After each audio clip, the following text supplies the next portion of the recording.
Hiya, Paul. Hello. You alright? We've been doing sort of arts and crafts with the local school. What have you been up to? So today we've done two art activities, if you like, based around the idea of the Celtic head, or around the imagery or the symbol, of the Celtic head. These very strange, very simplified kind of sculptures of heads that occasionally get excavated and turn up in museums. So I showed the kids some examples of these mysterious sculptures, and got them to draw their own versions in pencil to begin with, and then when they'd done some exploratory work in drawing with that motif, if you like, we got them to draw their best versions onto these luggage labels here, and we thought we'd hang them off the tree as a kind of warning, if you like, to any evil spirits that might be walking up the hill. So that's stage one. So it was an enjoyable activity for the It was a great activity, yeah. They particularly enjoyed placing their bits of artwork on this tree here. And I think in a way that this idea of placing things on trees, you see it sometimes. I think you know Mark Bolan from T-Rex. Mm-hmm. He had a tree, didn't he, that was festooned with various objects that were left there as mementos, if you like, or sacrifices almost, to the spirit of Mark Bolan. Oh, right. In a way, what we've got here is a tree of mementos to the spirits of the ancient head cult of the Celts. Oh. That's the idea. It's definitely got some history around here, hasn't it? Yeah. So later on we'll be having a look at, you've been sort of doing face masks or some... Well, we made some little head sculptures. That's it, yeah. So, carrying on from this idea, yeah. We went back to sculpture, the sculptures that we based this idea on, and made some little, about hand-sized, about the sort of size of a ball of clay that would fit into two cupped hands. Right, okay. Hand-sized sculptures of heads. I will have a look at them in a minute. So, all right, thanks very much. Thank you. So we're back with Paul, and Paul, tell me about these heads that you were making earlier. Okay, so it's back to that idea again of those ancient Celtic sculptural heads that have this kind of mysterious kind of spiritual power, if you like, the kind of thing that sometimes you might see in museums. But to this we've added another idea, really, if you like. Anthony Gormley created this really interesting work of art some time ago called Field for the British Isles, where he got a whole community to make lots of little tiny, very simple clay sculptures that all kind of look up at you in this kind of slightly kind of quizzical way, really, I guess. Okay. And when you fill a space with these, it has quite a kind of profound effect, really. You're standing looking down on these things, which I think gives you an almost godlike kind of perspective. Yeah. And the idea was to get everybody on site to make one of these clay heads, and here's a good example. Rather satisfyingly so like that. All right. Rather satisfyingly character-filled little creation here. Here's another example, maybe a little bit more decorative. But what we did was we took, I think we had about 25 or 30 of these, right. And we filled this trench up with them so that we're in that same viewpoint as a spectator looking down on these things, and ended up with quite a nice, interesting, funny but kind of quite profound little intervention into the site here. So, are these all that you created? They've been made by the school children from Glenderrow, and they were made by archaeologists from the site. They were made from archaeologists from the site, as well as the school children. And what I think is interesting is that when you do this, when you set a simple task like this, just make a head, you get this incredible variety. And I think if you were to do this again, the results would again be incredibly varied and unique to the individuals that make them. But when you bring them all together, you end up with something I think that's even more kind of interesting because you've got something that's almost like a record of the day. It's a community artwork in that respect.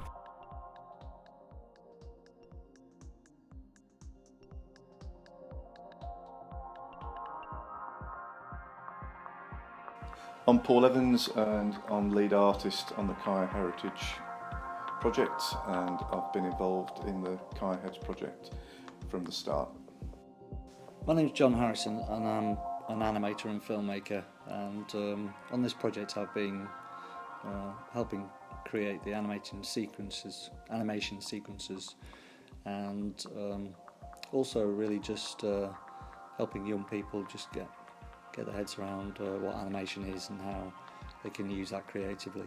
I think the most enjoyable part of it for me is just to see what we've planned, you know, possibly for weeks, months ahead or whatever, come to some sort of fruition, and you can never predict how it's going to go, how it's going to work, but you've thought about all the different possibilities, and then to see that that works, it becomes complete. And what made that complete was working with the young people, and you know, you might be a bit worried about how they're going to, whether they're going to be completely convinced about the project and interested in it, but you know, eventually all comes well if you plan well. I'm Joshua Davis. And how old are you? 12 years old. How are you finding it? It's really cool, fun and enjoyable up here. It's just, I didn't expect it to be this good. So what have you been doing then? Well, first of all, we came in and we got a little tour around, and then a few minutes later we went into our own activities and we did digging for 3-5 minutes, then sieving from another part and try and find anything like valuable, and then we did cleaning the items that has been found, and now we're on the animations. Right, in the digging, I found one thing. I found a flint. I think it was a flint. Yeah. Lucky find. Yeah. So when you found that, how did it make you feel? Like proud, because I've never been to this place before. Never digged in this place before. Never seen this place before in my life. I've never heard of it in my life. And just come in here just to dig for like a few minutes and find something that is rare makes me happy. Yeah, and you've probably found something that nobody has seen for, well, potentially thousands of years. Yeah. There you are. So you've got Roman occupation up here down to Neolithic, which is the flint that you described earlier. Yeah. So yeah, this is quite exciting. So you mentioned that the film, you've got filmmaking. So what's that involved then? What are you doing there?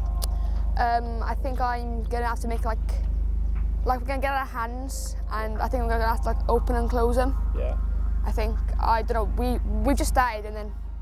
And I interrupted you. Yeah. And you want to get back to that, don't you? Yeah. I was blown away by the quality of the designs. Yeah, I mean, and that was nice, because what was nice was obviously this time, you know, we really sort of thought, and Paul especially, and John Harrison obviously made the film, really thought about how we were going to come together to make the heads. So he was very clear that we set aside time, and we told everybody who was digging that day that it was going to be happening. So all of the students, all of the diggers, but also all the local volunteers and people who were visiting the site at the time, all knew that this was going to be happening. And we set aside obviously that extra time, you know, much to Ollie's chagrin, because he wants everyone back on site and digging. But we said that day lunch was going to last an hour, so there was a whole hour really for people to work on them, and that was, like you say, that meant that some of them were really, really detailed.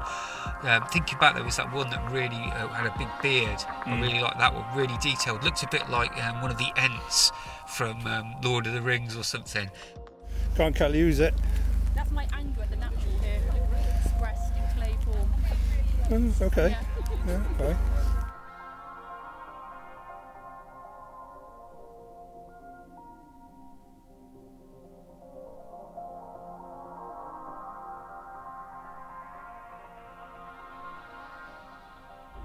Hello, my name's Craig Hillard. I'm from Mugson Community College. Oh, great. So why are you here? Oh, we've just brought up some kids here to have a look at the dig site and get involved with well, just the sort of a project going on. It's nice to bring the sort of local kids up here to have a look at what's in their area, really. Great. How have they been enjoying themselves? Oh, they loved it. They've loved it. It's really interesting to them because they've always just seen a big hill, and they've never really known it is actually a hill fort, and sort of heritage and sort of history that goes along this area. I think they found it really rewarding. Yeah. So you got a lot out of it then? Yeah, it's been really worth it. So what have they been doing today then? Today they did some sieving, so they were looking at sort of some of the soil that's been removed from the trenches and looking for any sort of small artefacts in that. They've also dug out some fence posts, some sort of holes where the roundhouses used to have posts in to hold up the walls. They've also had a go at making some sort of custom animation over there, and they've had a look at the sort of the cataloguing of the finds and seeing the sort of whole process that goes into a dig like this. So do they find visits such as this enriching in a way? Oh, definitely. I mean, this sort of breaks up the sort of monotony of school. They come out and see what they're really learning everything for. It's sort of like a practical version of history. I love it. And what about you? Oh, I think it's a good day out. I found it incredibly entertaining and interesting. It's nice to see, because I live in the area and I've never really known this was a hill fort. It's nice to know. The models are buried in Trench 9S. What did it mean when you saw them being buried?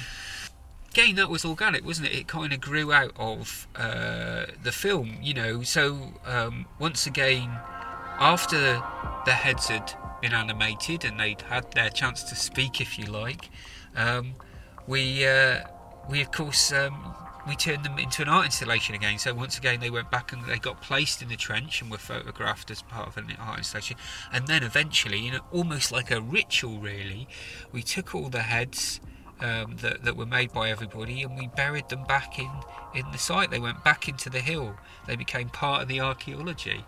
I think that was quite touching. It's almost creating archaeology again as well, and and it's a ritual, and it's a it's almost sort of symbolic of what we're doing, really. We're digging down into the past to find out about the past, but we're also hopefully putting something back. That I thought was quite touching. That was an amazing one. But some of them were, we were really creative, and it's amazing what people can produce in an hour, isn't it? So that whole thing of everybody coming together to make the heads first, and then obviously on that day, what was especially great was that day we had a group of pupils from Michaelston Community College up that day. We set up, I think, was what was a first, because we created an animation studio on a research dig site on top of a hill, out of a cabin, a container, and a gazebo, which we kind of put the two together, and in there we had an animation workshop. And what was great was the pupils who obviously made the heads with us were then able to take the heads and various other little bits of artifacts moving around, and they were really fundamentally important to making that animation and creating that, and they were fully involved in that. We're working with obviously a professional animator, so their role was as ever working with the schools, and it's so important to engage the kids. But they remember as well that on that day they weren't only making the animated film and CAER Hedz, they were also digging with us. So they were also excavating that site. They were digging out their own bits of pottery and bits of stuff, some of which actually featured, I think, in the animation. And they were, processing finds. So they were being viscerally engaged with the research process, but then they were also expressing that and getting involved in a really creative way through making a film, which hopefully they'll be really proud of. I know that I'm pretty proud of, and hopefully you are too. So I think what a day, really. How much can happen in a day, but it was to produce something that's, and obviously the film itself is something really special, and hopefully that will kind of live on.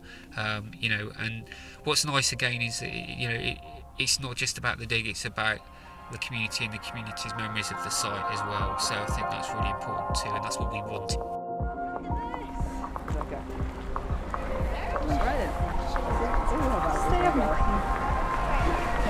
Back in now. Oh, I mean, what these? What was that like, Dave? Yeah, absolutely fab. Absolutely fab. Yeah.